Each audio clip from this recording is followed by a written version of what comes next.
Cicalengka, sebuah kecamatan dengan kelengkapan fasilitas hampir setara seperti sebuah kota. Terletak di bagian timur Kabupaten Bandung yang terus mengalami perkembangan dan perubahan. Di tengah padatnya hiruk-pikuk aktivitas warga, tersimpan sebuah rentetan cerita yang panjang tentang salah satu topik yang mesti hadir di setiap wilayah dengan kompleksitas seperti Cicalengka, yakni kesehatan warga dan bagaimana hal itu dibangun, dirawat, serta diperjuangkan. Salah satu bukti dari pelaksanaan pelayanan kesehatan bagi masyarakat di kawasan Kecamatan Cicalengka adalah dengan didirikannya RSUD Cicalengka. Rumah sakit ini telah menjadi saksi perjalanan panjang kesehatan masyarakat Cicalengka di masa kontemporer. Kami mengunjungi rumah sakit umum daerah ini pada tanggal 19 November tahun 2025 untuk mengobservasi secara langsung bagaimana rumah sakit ini berperan penting dalam meningkatkan taraf kualitas hidup masyarakat Cicalengka dari sisi kesehatan.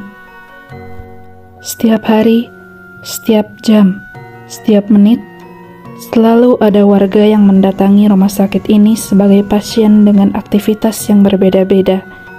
Namun, tujuan mereka pada akhirnya sama saja, yaitu harapan agar mereka dapat meraih kesembuhan. Akan tetapi, fasilitas kesehatan yang diperoleh oleh masyarakat Cicalengka tidak selalu sebaik hari ini. Pada awal abad ke-20, wilayah Priangan termasuk Cicalengka pernah dilanda oleh wabah sampar atau pes yang mengakibatkan terjatuhnya ribuan korban nyawa. Selain itu, terdapat juga penyakit-penyakit menular dan mewabah lainnya seperti malaria. Sebelum adanya keberadaan rumah sakit maupun puskesmas, masyarakat selalu mengandalkan tenaga kesehatan yang kurang tersanitasi, seperti dukun-dukun atau taraje. Sejumlah masyarakat Cicalengka baru mulai mengunjungi fasilitas kesehatan ahli dan tersanitasi seperti RSUD Majalaya yang berdiri pada tahun 1951 dan mulai diresmikan sebagai rumah sakit pada 7 April 1956. Akan tetapi, timbul permasalahan baru, yaitu lokasi RSUD Majalaya yang terlalu jauh dari tempat tinggal mereka, berjarak sekitar 10 km jauhnya. Apabila terjadi kondisi yang gawat darurat dan harus ditangani segera, transportasi yang masih tradisional dan terbilang lambat, seperti pedati dan delman, hanya akan memperburuk situasi pasien. Barulah Puskesmas Cicalengka mulai didirikan setelah dikeluarkannya kebijakan pemerintah melalui Rapat Kerja Kesehatan Nasional atau Rakerkesnas pertama tahun 1968 yang diselenggarakan oleh Departemen Kesehatan atau yang sekarang disebut sebagai Kementerian Kesehatan Republik Indonesia di Jakarta. Rapat ini memperkenalkan konsep puskesmas atau pusat kesehatan masyarakat sebagai fasilitas pelayanan kesehatan strata pertama yang bertanggung jawab untuk mengupayakan kesehatan individu dan masyarakat di wilayah kerjanya. Sehingga, puskesmas memulai era pelayanan kesehatan yang lebih terstruktur dan merata di seluruh Indonesia, salah satunya di Cicalengka. Rapat Kerja Kesehatan Nasional kedua tahun 1969 sempat membagi kategori puskesmas dalam 3 tingkatan kepemimpinan. Namun, pada tahun 1970, dilaksanakanlah Rakerkesnas ketiga yang memutuskan agar puskesmas hanya menjadi satu tipe saja dengan 6 kegiatan pokok, yaitu upaya kesehatan ibu dan anak, upaya keluarga berencana, upaya perbaikan gizi, upaya kesehatan lingkungan, upaya pencegahan dan pemberantasan penyakit menular, dan upaya pengobatan. Inilah yang kemudian menjadi landasan bagi puskesmas, salah satunya Puskesmas Cicalengka.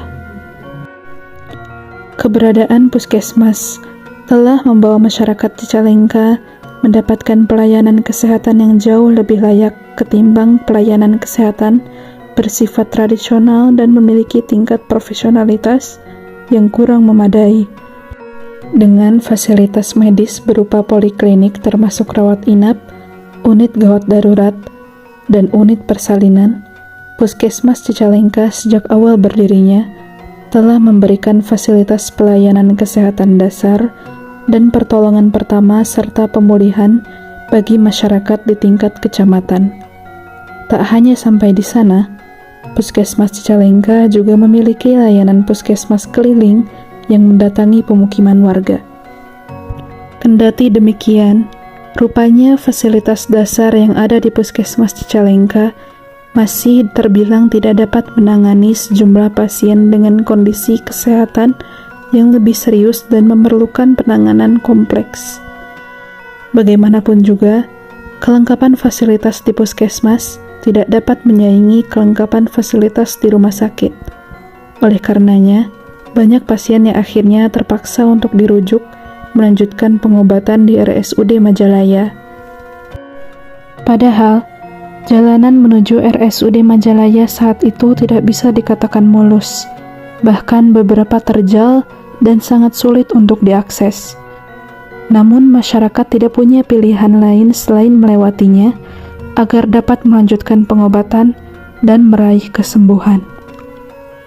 Berdirinya RSUD Cicalengka pada tahun 2009 sebagai rumah sakit rujukan utama yang baru selain RSUD Majalaya sangat membantu masyarakat Cicalengka untuk mendapatkan fasilitas yang lebih lengkap dalam pengobatan.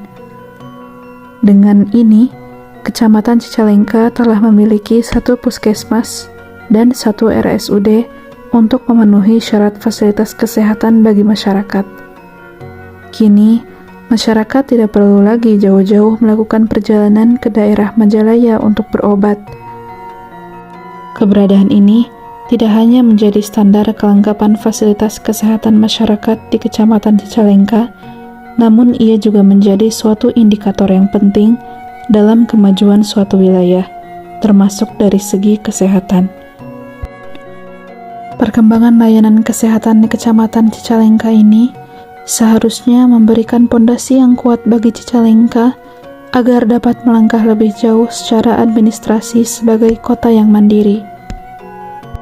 Sejarah kesehatan di Cicalengka bukan hanya soal penyakit dan pengobatan, namun juga merupakan cermin peradaban di mana sebuah daerah dapat tumbuh belajar dan terus memperbaiki diri.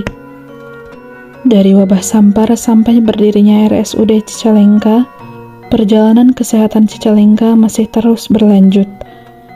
Hari ini, kami menjadi saksi di antara saksi-saksi lainnya dari babak penting bagi Cicalengka dalam menata masa depannya yang cerah, dimulai dari perkembangan fasilitas kesehatan bagi warga-warganya.